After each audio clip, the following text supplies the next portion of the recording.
Salam sejahtera Malaysia, terima kasih kerana menonton video-video dalam channel ini.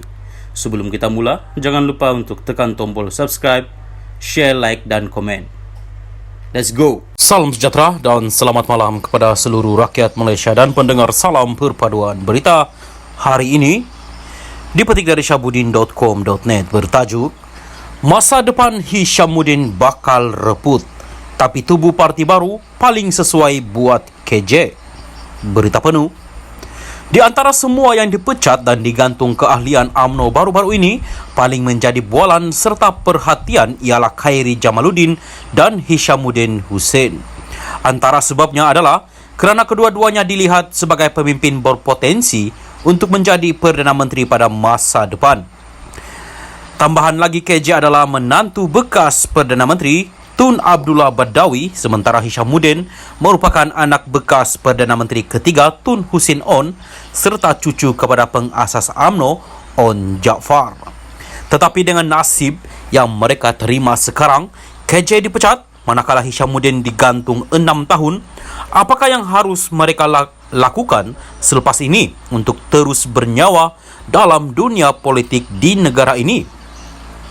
Bagi KJ, meskipun pilihannya agak terbuka untuk menyertai parti lain, itu bukanlah pilihan yang sesuai serta selamat.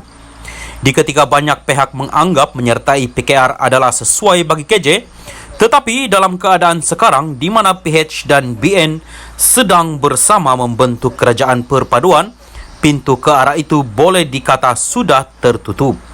PKR bukan sahaja tidak mempelawa, malah tidak mungkin menerima KJ sebagai ahlinya demi menghormati UMNO sebagai rakan kongsi dalam kerajaan. Menyertai bersatu juga tidak sesuai dan selamat bagi KJ, kerana di dalam parti itu sendiri ada ramai pemimpinnya sedia yang turut mahu memburu jawatan Perdana Menteri. Dengan itu, jika KJ memilih menyertai bersatu, sukar baginya untuk melepasi penonjolan pemimpin sedia ada dalam parti itu seperti Hamzah Zainuddin, Azmin Ali dan malah Mahyadin MD Yassin sendiri yang masih mengidam jawatan Perdana Menteri buat kali kedua. Lain-lain parti seperti DAP, Gerakan, PAS atau Amanah barangkali tersangat tidak sesuai untuk KJ menyertainya. Di ketika yang sama, oleh kerana menunggu dengan setia kepada UMNO dan berharap diterima semua sebagai ahli suatu hari nanti, sudah tidak lagi bermakna baginya menubuhkan parti baru adalah langkah paling sesuai bagi KJ.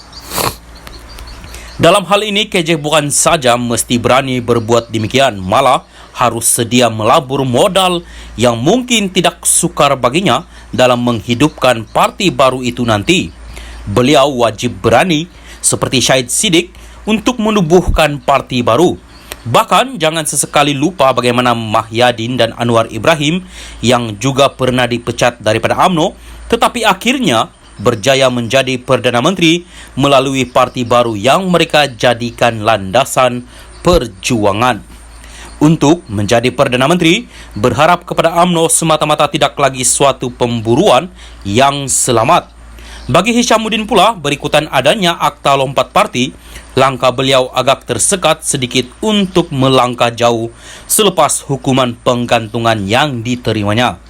UMNO tidak memecatnya kerana statusnya sebagai ahli parlimen dan jika tindakan demikian diambil, ia akan membebaskan beliau untuk membuat pilihan untuk menyertai parti lain.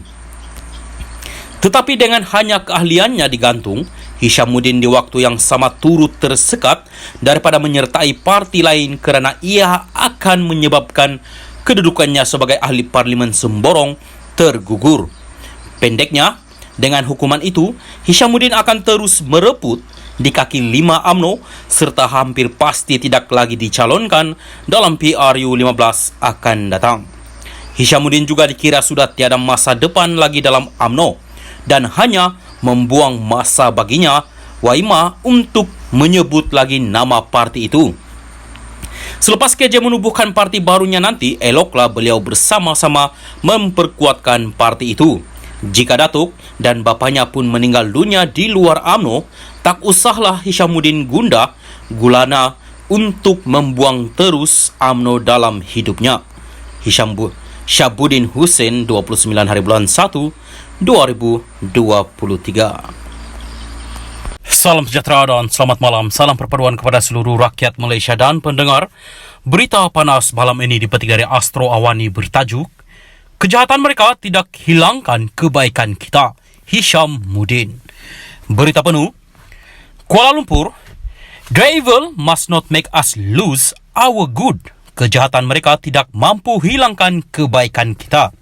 Demikian tulis bekas naib Presiden UMNO Datuk Seri Hishamuddin Tun Hussein dalam kemas kini di laman Instagramnya pada Sabtu. Kenyataan ringkas tetapi penuh tersirat itu dipercayai susulan tindakan UMNO memecat dan menggantung beberapa ahli UMNO termasuk ahli Parlimen Semborong itu yang digantung selama 6 tahun selepas didakwa melanggar disiplin parti. Menerusi kemas kini tersebut, Hishamuddin yang merupakan cucu kepada Perdana Menteri ketiga dan pengasas UMNO Allahyarham Datuk Seri On Jaafar turut memuat naik gambar memaparkan beliau sedang menenteramkan seorang individu dipercayai penyokong UMNO yang dilihat menangis. Sementara itu, bekas Ketua Pemuda UMNO, Khairi Jamaluddin yang dipecat daripada UMNO juga meninggalkan komen pada hantaran yang dimuat naik oleh Hishamuddin. Khairi berkata, apa yang berlaku kepada mereka bukan penamat kepada perjuangan selama ini. Siapa sangka, selama bertahun-tahun yang lalu, ini pemecatan dan penggantungan akan menjadi sebahagian daripada perjalanan kita bersama. Tetapi, seperti yang saya katakan, itu bukan penamat. Ia jauh daripada penghujung, tulis bekas ahli Parlimen Rembau itu. Semakan Astro Awani di ruang komen juga mendapati rata-rata pengguna media sosial menyatakan sokongan penuh kepada Hishamuddin dan berharap beliau terus kuat. Pada Perhimpunan Agung UMNO 2022 PAU 2022 lalu, Hishamuddin antara 10 nama yang didedahkan oleh Presiden UMNO Datuk Seri Ahmad Zahid Hamidi sebagai pengkhianat. Begitupun bekas Menteri Pertahanan itu menolak sekeras-kerasnya tuduhan dilabel sebagai pengkhianat kerana menyokong Tan Sri Muhyiddin Yassin sebagai Perdana Menteri selepas pilihan raya umum ke-15. Ini kerana Bendahari Agung Barisan Nasional BN itu berkata mereka sudah pun mengikut ketetapan parti dengan menarik semula semua sokongan masing-masing. Selain berpendirian kerjasama dengan Pakatan Harapan PH, pada peringkat awal adalah bercanggah dengan pendirian parti.